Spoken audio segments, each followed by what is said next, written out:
മീര എന്നാണ്. ഞാൻ Karyavattom ക്യാമ്പസിലെ chemistry ഡിപ്പാർട്ട്മെൻറ്റിലെ research സ്കോളറാണ്. ഇവിടെ ഈ 27th നാഷണൽ ചിൽഡ്രൻ സയൻസ് കോൺഗ്രസ്സിൽ ഒരു എക്സ്പെരിമെൻറ്റ് ഡെമോൺസ്ട്രേറ്റ് ചെയ്യാൻ വേണ്ടി വന്നിരിക്കുകയാണ്. ഞാൻ പ്യുവർലി ഇലക്ട്രോ കെമിസ്ട്രി ലാബിൽ നിന്നാണ് വന്നിരിക്കുന്നത്. സോ ഒരു ഇലക്ട്രോ പ്ലേറ്റിംഗ് ടെക്നിക്ക് എങ്ങനെയാണെന്ന് കാണിക്കാൻ വേണ്ടിയിട്ടാണ് വന്നിരിക്കുന്നത്. ഒരു മെറ്റലിൽ വേറൊരു മെറ്റൽ കോട്ട് ചെയ്തെടുക്കുന്ന by means of electricity coat ചെയ്തെടുക്കുന്ന പ്രോസസ്സിനെയാണ് ഇലക്ട്രോ പ്ലേറ്റിംഗ് എന്ന് പറയുന്നത്. ഈ ടെക്നിക്ക് തന്നെയാണ് നമുക്ക് വിളക്കിൽ ചെമ്പ് കോട്ട് ചെയ്യുന്നതും പിന്നെ ഗോൾഡ് പ്ലേറ്റഡ് സിൽവർ പ്ലേറ്റഡ് ആയിട്ടുള്ള ഓർണമെൻറ്റ്സ് ഒക്കെ ഉണ്ടാക്കുന്നതും ഒക്കെ ഈ ഒരു സിംപ്ലി ഇലക്ട്രോ പ്ലേറ്റിംഗ് ടെക്നിക്ക് വെച്ചിട്ടാണ്. കാരണം ഇലക്ട്രോ പ്ലേറ്റിംഗ് വഴി ഫോം ചെയ്യുന്ന കോട്ടിംഗ് എന്ന് പറയുന്നത് ഒരു പെർമനൻറ്റ് കോട്ടിംഗ് ആണ്. അത് യാതൊരു കാരണവശാലും ഇളകി പോകുന്നതല്ല. സോ സിംപ്ലി നമുക്ക് ഇവിടെ ഒന്ന് കാണിക്കാൻ വേണ്ടി 2 തരം പ്ലേറ്റിംഗാണ് കാണിക്കാൻ പോകുന്നത്. ഒന്ന് നിക്കൽ പ്ലേറ്റിങ്ങും ഒന്ന് കോപ്പർ പ്ലേറ്റിങ്ങുമാണ് കാണിക്കാൻ പോകുന്നത്.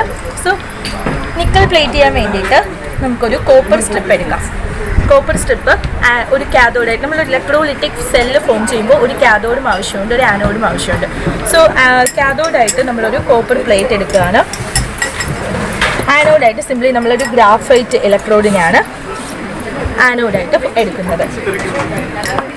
So it is connected to a cell. സെല്ലിൽ കണക്ട് ചെയ്യുമ്പോൾ സെല്ലിൻ്റെ നെഗറ്റീവ് ടെർമിനൽ അതായിരിക്കും കാഥോഡ്. ഇലക്ട്രോലിറ്റിക് സെല്ലിൽ ഒരു കാഥോഡ് എന്ന് പറയുന്നത് നെഗറ്റീവ്ലി ചാർജ്ഡാണ്. സോ സെല്ലിൻ്റെ നെഗറ്റീവ് ടെർമിനൽ നമുക്ക് കോട്ട് ചെയ്യേണ്ട കോപ്പർ സ്ട്രിപ്പിലേക്ക് കണക്ട് ചെയ്യുന്നു.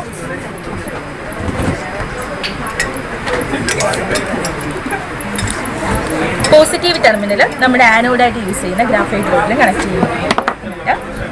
സിംപ്ലി നിക്കലിൻ്റെ ഒരു സോൾട്ട് സൊല്യൂഷൻ എടുത്തിരിക്കുന്നു. ജസ്റ്റ് ഡിപ്പ് ചെയ്യുന്നു.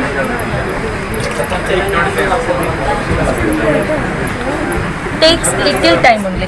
ഇതേ സെയിം ടെക്നിക്ക് തന്നെ നമുക്ക് ഇലക്ട്രോലെസ് മെത്തേഡ് വെച്ചിട്ടും ചെയ്യാൻ കഴിയും. അതായത് ഇലക്ട്രിസിറ്റി ഇല്ലാതെയും നമുക്ക് പ്ലേറ്റിംഗ് ചെയ്യാൻ കഴിയും. പക്ഷേ ഒരു ഡിസഡ്വാൻറ്റേജ് എന്ന് പറയുന്നത് ഇലക്ട്രോ പ്ലേറ്റിങ്ങും ഇലക്ട്രോലെസ് പ്ലേറ്റിങ്ങും നമ്മൾ കമ്പയർ ചെയ്യുമ്പോൾ ഇലക്ട്രോലെസ് പ്ലേറ്റിംഗ് ടൈം കൺസ്യൂമിംഗ് ആണ്. പിന്നെ എക്സ്റ്റേണൽ കോട്ടിങ്ങിനെ ഡ്രൈവ് ചെയ്യാൻ വേണ്ടിയിട്ട് ടെമ്പറേച്ചർ കണ്ടീഷൻ കൊടുക്കേണ്ട ആവശ്യമുണ്ട്. പിന്നെ സൊല്യൂഷൻ്റെ pH ഒക്കെ അഡ്ജസ്റ്റ് ചെയ്യേണ്ട ആവശ്യമുണ്ട്. അങ്ങനെയുള്ള വർക്ക് ഞങ്ങളുടെ ലാബിൽ ഇലക്ട്രോലെസ് പ്ലേറ്റിംഗ് നടക്കുന്നുണ്ട്.